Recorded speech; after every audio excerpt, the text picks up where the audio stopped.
Oke, saya ingin memulai sedikit sebagai pengantar, yaitu bahan perkuliahan perbandingan sistem hukum dari Profesor Hikmahanto Yuwana, Guru Besar Fakultas Hukum Universitas Indonesia. Perbandingan sistem hukum yaitu membandingkan dua atau lebih sistem hukum pada negara lain sehingga mendapatkan perbedaan dan persamaan negara satu dengan di negara lain. Mempelajari sistem hukum berarti harus berangkat dari sejarah hukum yang berbeda, walaupun aturannya agak sama, tapi pasti berbeda. Namun apabila ada persamaan aturan antara negara satu dengan negara lain, tetap mungkin ada perbedaan prosedur dan filosofinya. Pentingnya mempelajari perbandingan sistem hukum adalah yaitu untuk menambah wawasan lebih luas sehingga mendapatkan pemahaman akan sistem hukum yang lebih baik dan untuk memprediksi sistem hukum tersebut apakah dapat diterapkan di Indonesia atau tidak, ya sebagai contoh. Secara garis besar di dunia ini meskipun dikenal ada 5 sistem hukum, yaitu civil law, common law, socialist law, Islamic law, dan sistem hukum adat. Tetapi sesungguhnya yang dominan di dunia dipakai di dunia internasional hanyalah 2, yaitu sistem civil law and common law. Ya, civil law yang berlaku di negara Eropa, di dataran Eropa, dan common law berlaku di negara Inggris, Amerika, dan negara Commonwealth atau bekas jajahan Inggris. Amerika Serikat memiliki struktur yang berbeda di Indonesia sehingga tidak cocok dibandingkan atau diterapkan di Indonesia. Perbandingan sistem Indonesia tidak hanya, perbandingan hukum tidak hanya membandingkan sistem hukum negara satu dengan lain, tapi juga membandingkan ke periode masa lalu dan masa sekarang. Misalnya membandingkan undang-undang yang baru dengan undang-undang yang lama, atau membandingkan satu undang-undang dasar dengan undang-undang dasar di masa lalu. Di Indonesia sistem hukum telah lama kurang berfungsi sebagai masih. Ini karena sejak lama hukum telah dipinggirkan keberadaannya dan sekedar dijanjikan ornamen. Padahal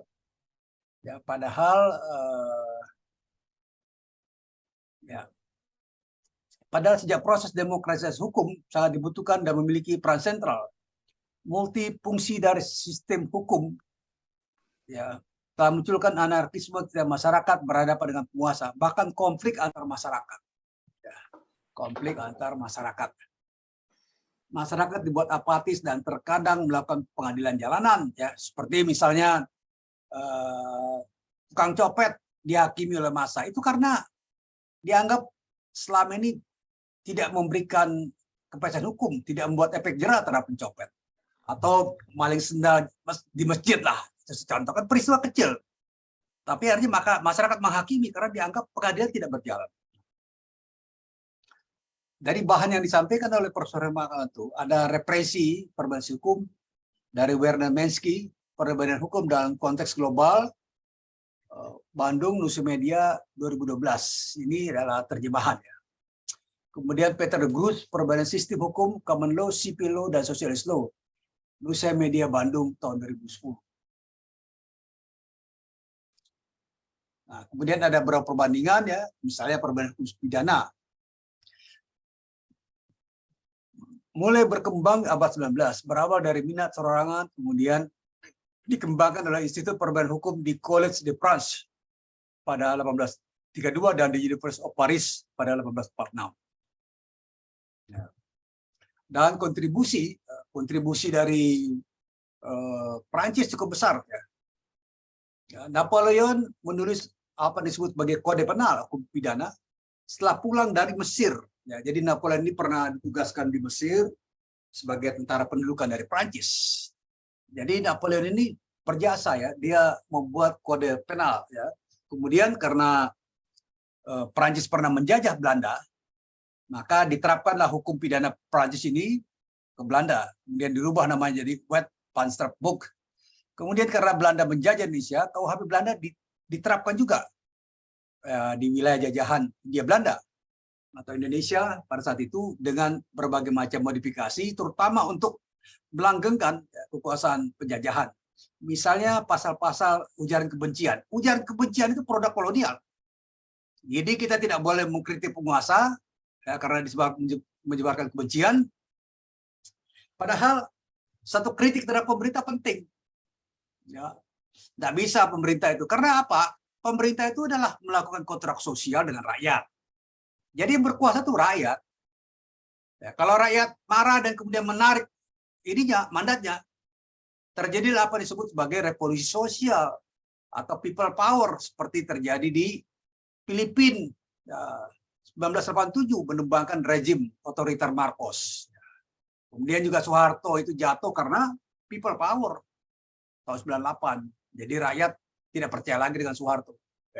Harga naik, BBM naik, ada mahasiswa mati, misalnya di Trisakti 4 orang ditembak oleh brigadir mobil polisi pada saat itu. Tapi penyelidikannya tidak tuntas sampai sekarang. Nah, oke. Beberapa istilah perubahan hukum pidana, pertama comparative law, kemudian comparative jurisprudence, foreign law, droit compare, rehlitung. Ini adalah istilah-istilah perbandingan hukum pidana, comparative law atau perbandingan hukum. Nah, pengertian Black's Law Dictionary, comparative jurisprudence adalah satu studi mengenai prinsip-prinsip ilmu hukum dengan melakukan perbandingan berbagai macam sistem hukum. The study of principle of legal science by the comparison of various system of law. Nah, pengertian perbandingan hukum, misalnya dari Rudolf Schlanger, dia mengatakan comparative law merupakan metode penyelidikan dengan tujuan untuk memperoleh pengetahuan yang lebih dalam tentang hukum tertentu.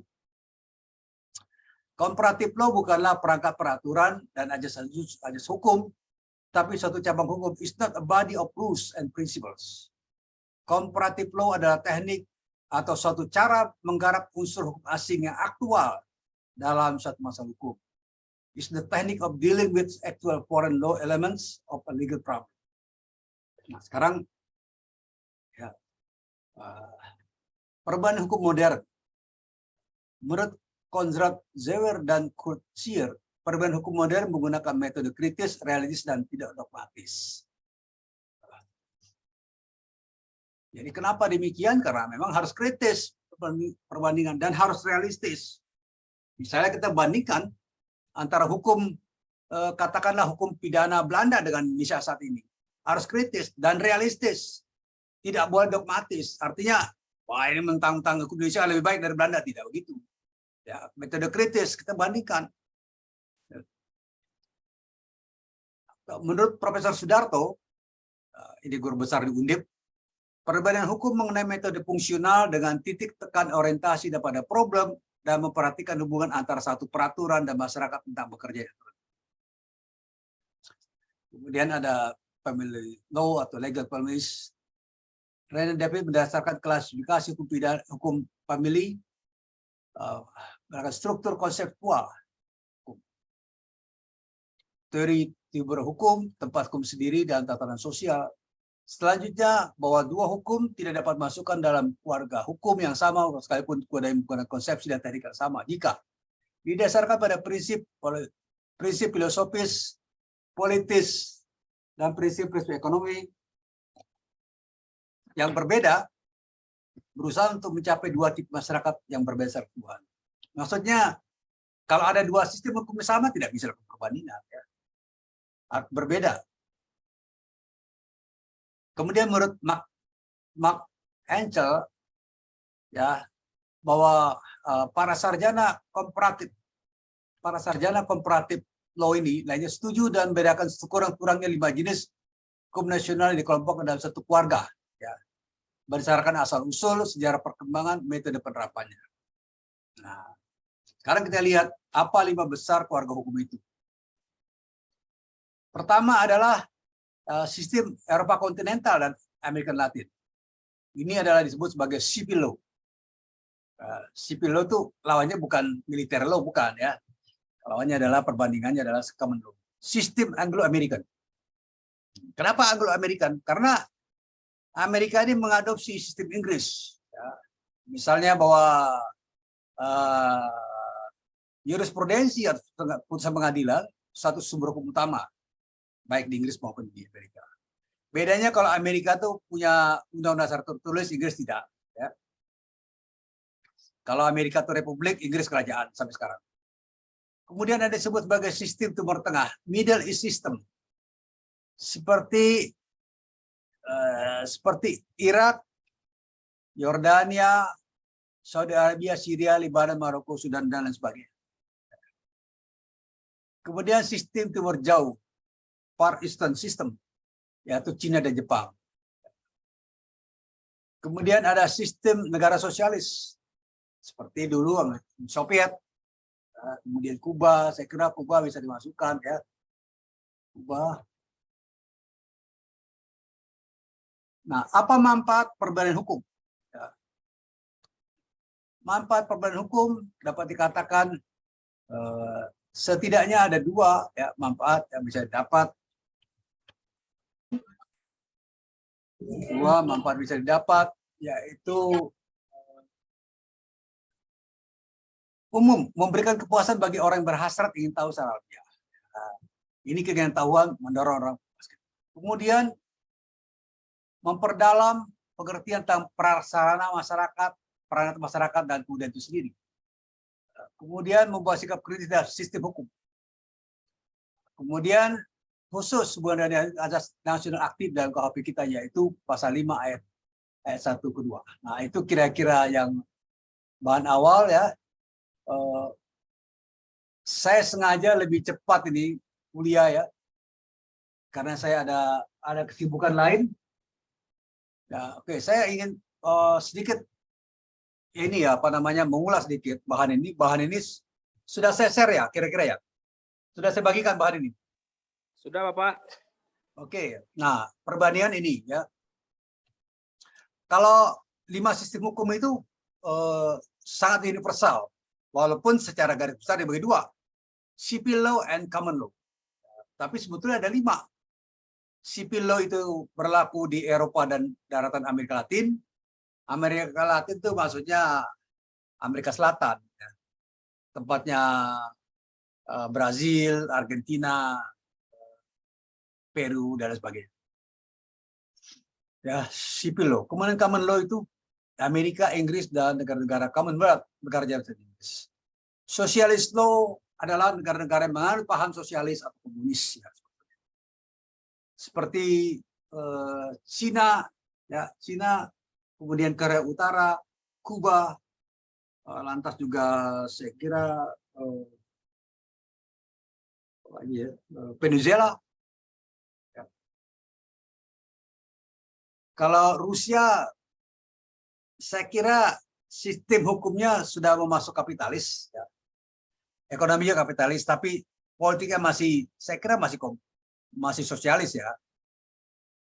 Kemudian Islamic law untuk negara-negara yang menganut hukum Islam, seperti misalnya negara-negara Timur Tengah, dan sistem hukum adat. Ya, ini kira ini sangat jelas, ya. Kemudian perbandingan itu seperti saya jelaskan kemarin adalah untuk mencari persamaan dan perbedaan. Jadi kalau perbedaan hukum itu tidak selamanya harus luar negeri. Misalnya Anda bisa bandingkan antara undang-undang KPK yang lama, ya, undang-undang 30 tahun 2002, dengan undang-undang KPK yang sekarang. Itu di mana perbedaannya? Misalnya katakanlah kita membahas kewenangan KPK, itu bisa. Atau Undang-Undang Dasar 45 dengan Undang-Undang Dasar RIS 49 dan Undang-Undang Dasar sementara tahun 50. Itu juga bisa bandingkan. Kita ambil skop yang lebih cara pandang yang lebih spesifik. Misalnya bagaimana pengaturan tentang hak asasi manusia, ya, itu penting. Karena pengaturan hak asasi manusia menjadi perdebatan yang kontroversial di awal-awal pembentukan atau penyusunan Undang-Undang Dasar 45, yaitu ada 2 kubu yang berpikir. Satu, menolak dimasukkan pengaturan Undang-Undang Dasar ke dalam konstitusi, yang lainnya setuju. Nah, yang menolak ini adalah kubu Soekarno dan Supomo. Ya. Supomo mendasarkan teorinya pada negara integralistik, bahwa warga negara itu seperti anak dan negara adalah bapak. Tidak mungkin bapak itu mencelakakan anak. Ya, itu kira-kira konsep sederhana, makanya negara integralistik. Ya. Walaupun tidak ada jaminan konstitusi, tetapi negara pasti memberikan jaminan konstitusi. Itu pemikiran dari Supomo, ya. Negara integralistik itu dasarnya diambil, ya, dari teori yang atau kondisi yang berlaku pada era Nazi, ya, Nazi Hitler. Kira-kira itu yang diambil. Kemudian berhadapan dengan pemikirannya Profesor Muhammad Yamin dan Bung Hatta. Mereka mengatakan, ya, negara tidak bisa memberikan jaminan begitu saja. Seperti misalnya katakanlah di era Hitler, mau ada jaminan negara tapi toh dilanggar juga. Ada jaminan dilanggar, apalagi tidak ada. Kira-kira logika sederhana gitu. Perdebatan-perdebatan itu muncul. Kemudian karena itu, sebagai jalan komprominya diaturlah yang secara umum. Ya, diatur secara umum pengaturan hak asasi manusia itu. Yaitu yang sebelum di amandemen ada pasal 28. Ya, soal kebebasan berserikat dan segala macam. Nah, itu yang kira-kira itu. Dan apa lagi? Ya, saya kira ini penting dipelajari ya untuk mereka yang akan membuat tesis nanti. Saya kira ini pelajari. Kemudian metodenya adalah penyelidikan. Artinya kita meneliti apa yang mau didapat dari perubahan ini. Misalnya soal katakanlah kewenangan KPK, apakah berkurang atau bertambah? Atau bagaimana situasinya, ya, antara undang-undang lama dengan undang baru? Itu saja, ya. Kemudian kita bandingkan aktor-aktornya dan segala macam. Kemudian yang kita bandingkan adalah struktur konseptual hukum. Ya. Misalnya tadi yang soal kewenangan KPK untuk menjaga pendidikan, itu struktur konseptualnya gimana? Apakah bagaimana ini kewenangan mereka? Kemudian juga yang menjadi dasar dari perbandingan teori-teori sumber hukum. Misalnya kalau kita melihat katakanlah perbandingan pemilihan presiden di Indonesia dan Amerika, teori-teori sumber hukumnya apa? Ya, apakah teori kedaulatan rakyat, atau teori kewenangan, atau teori partisipasi politik dan lain sebagainya. Jadi yang dilihat adalah itu. Kemudian tempat hukum itu sendiri dalam tatanan sosial. Misalnya soal pemilihan presiden di Amerika, itu bagaimana orang melihat? Di Indonesia bagaimana? Ya kan?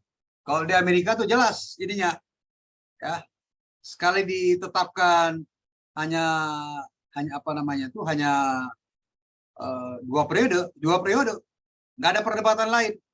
Mau ada guntur kilat segala macam, nggak ada pengaruhnya. Tidak seperti kita, kemana angin politik itu dibus-buskan. Jadi kewenangan kita ini belum matang dalam berpolitik, dalam bernegara juga belum matang, ya, masih main-main. Kemudian filosofinya gimana pemilihan presiden itu?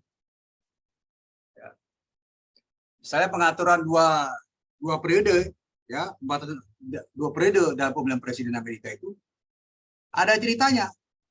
Ada seorang presiden mau dimajukan ke periode ketiga, meninggal tengah jalan. Jadi menjabat presiden 2 periode aja sudah sangat melelahkan. Ya, seperti Obama misalnya, umurnya bertambah banyak, muka tambah kusut, ya. Pak Jokowi juga gitu mungkin. Coba perhatikan, lihat mukanya Pak Jokowi. Ya, apa bertambah susah raut wajahnya atau tambah lucu Pak Jokowi ini, ya. Bisa dilihat lah. Kemudian itu kira-kira ini, ya. Nah, saya membuka ruang tanya jawab. Ya. Gimana kira-kira? Ada pertanyaan atau gimana? Izin Bapak. Ya. Ini menarik Pak yang Bapak sampaikan tadi terkait dengan struktur konseptual hukum. Nah, bergerak dari situ Pak, salah satu yang sekarang lagi marak Pak itu kasusnya Sambo itu Pak. Oh ya, Sambo kenapa deh? Jadi itu kan ada struktur konseptual hukum di tubuh Polri saat ini Pak, kalau menurut pengamat saya Pak. Jadi seperti yang kita disampaikan kemarin, adanya Satuan Tugas Khusus atau Satgasus tadi, ini menurut saya tumpang tindih Pak. Karena ini adalah adanya kebijakan tunggal oleh seorang Kapolri pada saat itu selaku pemegang kekuasaan dan atas persetujuan Presiden. Jadi kan kalau menurut saya Pak, ini kan sebenarnya ad hoc Pak ya, dibutuhkan ada saat dibutuhkan. Maksudnya tuh dibuat saat dibutuhkan gitu. Yeah. Jadi kalau seperti beberapa satgas yang lain, baik dari satgas seperti Merah Putih, Satgas Pangan, Satgas Narkoba, kemudian satgas yang lain. Jadi saya pikir ini adalah salah satu bentuk perkembangan internal kepolisian Republik Indonesia yang menimbulkan tumpang tindih yang akhirnya tidak menyelesaikan, Pak. Tidak menyelesaikan masalah. Jadi kasus-kasus banyak tidak selesai, padahal ide awal saat kasus ini kan karena dipimpin oleh Kadipropam sendiri, Pak, untuk melakukan pencegahan agar tidak terjadinya benturan di internal. Juga tidak terjadi pelanggaran-pelanggaran yang dilakukan oleh oknum internal. Tapi itu sangat seperti kita ini seperti dibodoh-bodohi, Pak. Jadi mudah-mudahan ini adalah salah satu cara agar merubah susunan tatanan dan juga kebijakan kekuasaan di kepolisian agar lebih lebih menjaga marwah dari aturan-aturan itu sendiri, Pak. Jadi satuan-satuan yang definitif itu sebenarnya kan sudah ada. Jadi hanya ada satu untuk masalah di internal kepolisian. Itulah yang harus kita dikembangkan dan juga harus dicegah. Saya pikir itu, Pak, untuk pertanyaan, Pak. Terima kasih, Pak. Oke. Jadi gini, kepolisian itu ada undang-undangnya. Iya, Pak. Undang-undang kepolisian. Cek kalau nggak salah Undang-Undang Nomor 2 tahun 2002 ya. Cek lagi. Jadi struktur organisasi polisi itu sudah jelas.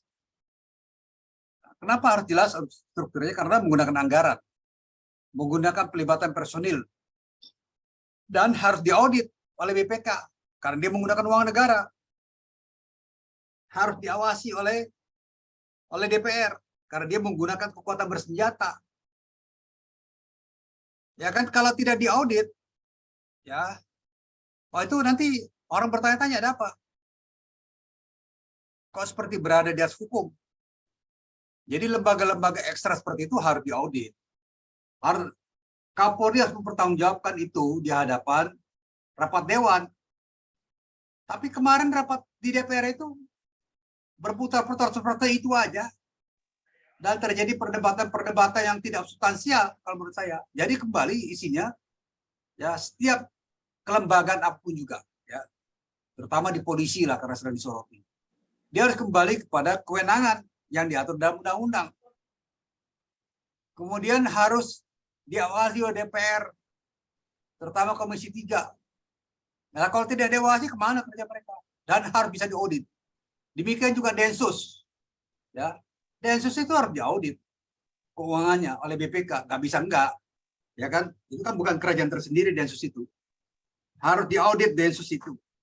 Kemudian harus diawasi supaya tidak abuse of power, penyalahgunaan keuangan, kewenangan. Kan kemarin ada keluhan, kok yang diincar Densus tuh para kiai aja, para aktivis Islam, yang lainnya mana? Kan itu, jadi seolah-olah menjadi bias itu. Ya. Jadi kalau menurut saya kembali kepada tatanan peraturan, kelembagaan, pertanggungjawaban, ya, termasuk pengawasan dan pertanggungjawaban finansial. Itu aja intinya. Kalau di luar daripada itu, ya, di luar daripada itu namanya tidak akuntabel itu. Ya, kalau menurut saya, ya, harus diaudit, tapi apakah DPR-nya bergerak ke arah sana atau tidak? Ya, ini yang sulitnya di situ, ya. Kalau kita lihat perdebatan kemarin, perdebatan menurut saya perdebatan tidak substansial itu, ya, seperti kayak gitu. Oke, ada yang lain? Pak, ada yang lain? Nggak, mas saya teman yang lain ada yang bertanya. Ada kawannya lagi nggak? Ada berapa orang hadir kuliah? Ada 4, Pak. Oh ya? Ada 4. Ya, kemarin saya ada acara tuh di Balai Rakyat Semarak. Ya, tanggal 5 kemarin. Diskusi buku Fatmawati. Rencananya mau bikin diskusi lagi untuk melibatkan guru-guru sejarah. Oke, ada pertanyaan lain? Pak Reza ada pertanyaan? Ya, mungkin menyinggung tentang kedengaran Pak suara saya Pak. Kedengaran, sangat jelas. Iya, mungkin menyambung yang dari Pak Nurdin sampaikan tadi terkait struktur konseptual hukum. Nah, dalam institusi masing-masing ini ketika kita berbicara negara dan institusi, misalnya Polri dan lain-lain, itu kan pasti selalu dihadapkan dengan dinamika politik yang ada, Pak. Artinya yang tadi dicontohkan adanya Satgasus dan lainnya sebagai macam itu, artinya mungkin yang sudah ada tidak bergerak dan mengikuti perkembangan, makanya dibentuk itu. Nah, cuman yang jadi kendala ketika satuan-satuan itu dibentuk, itu sejauh mana efektivitasnya atau pelaksanaannya. Karena kalau kita berbicara tadi struktur konseptual hukum, artinya kan itu harus konkret ya kan Pak. Jangan sampai dibuat, dianggarkan tetapi malah tidak berjalan dengan baik. Ya. Dan jadinya percuma gitu Pak. Itu sering itu juga dilema di negara kita, itu selalu membuat lembaga atau ya tadi satuan-satuan tadi niatnya karena ada dinamika politik dan kepentingan, tetapi dari berbicara efektivitas dan efisien itu sangat jauh diharapkan. Ya, oke, saya kira sepakat ya. Sepakat. Oke. Ada yang lain? Kalau izin Bapak. ada yang lain? Pak Nurdin lagi. Ini ada Ibu Vivi. Ada Ibu Vivi Wida Astuti. Mana suaranya Ibu Vivi? Ya, Pak. Ada. Gimana Bu? Ada pertanyaan atau ada komentar? Ya harus belajar bicara Bu. Harus belajar mengeluarkan pendapat. Mumpung depan dosen, jangan depan gubernur. Kalau depan gubernur susah nanti. Ya, Pak. Apa pendapat Ibu terhadap kuliah ini? Ada masalah di Ibu di Rajang Lebong atau di Kepahyang? Dinasnya di Kepahyang, Pak. Oh, Kepahyang. Ya, betul. Oke. Ada masalah di sana. Banjir gimana banjir? Nggak ada, Pak. Kepahyang nggak ada banjir, Pak. Nggak ada banjir ya. Ya. Oke. Masih ada yang lain? Kalau tidak ada, saya kira saya cukupkan dulu ya di sini ya. Nanti kita sambung lagi minggu depan dengan tema yang lebih ini ya. Oke, bisa begitu ya? Siapa? Mungkin sedikit Bapak Ya, untuk silakan. untuk referensi literasi dari Bapak, barangkali ada acuan atau kami untuk apa? Oh ya. Oke, ada. Nanti saya PDF-kan dulu. Ya, PDF-kan betul. Kemudian baru saya share nanti di internet lagi. Ya. Atau nanti pas saya datang ke Bengkulu, saya kasih pada seseorang untuk difotokopi atau saya fotokopikan. Ya. Jadi kalau saya ke Bengkulu nanti, saya rencananya mau ke Bengkulu lagi. Ya. Mungkin minggu depan saya cari waktu. Pak Reza tinggal di kota Bengkulu? Iya, di kota Bengkulu, Bapak. Dinas di mana? Saya kebetulan advokat, Bapak. Oh ya, kalau advokat nggak berdinas dia, berperkara terus. Iya, Bapak. Siap. Ya. Ada dengan siapa namanya itu, anak Palembang itu, Ketua Konfederasi Advokat Indonesia. Siapa namanya itu? Yang anak Palembang itu. Saya lupa tuh. Anak Palembang itu. Termasuk pengacara senior juga. KAI, Konfederasi Advokat Indonesia. Dulu saya menang 3 bulan lalu gugat di PT UN. Pilkada Siap, itu. Bapak. Pilkada yang Rajang Lebong itu mana itu? Menang saya. Siap, Bapak. Oke gitu ya. Sampai nanti. Makasih banyak ya. Terima kasih banyak, Bapak. Salam sehat. Ya, sehat selalu, Bapak. Terima kasih. Oke, saya. Pak.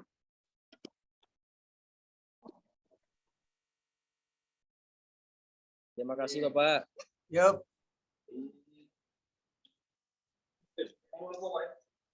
Siap Bang. Saya harus perhatikan ini dulu.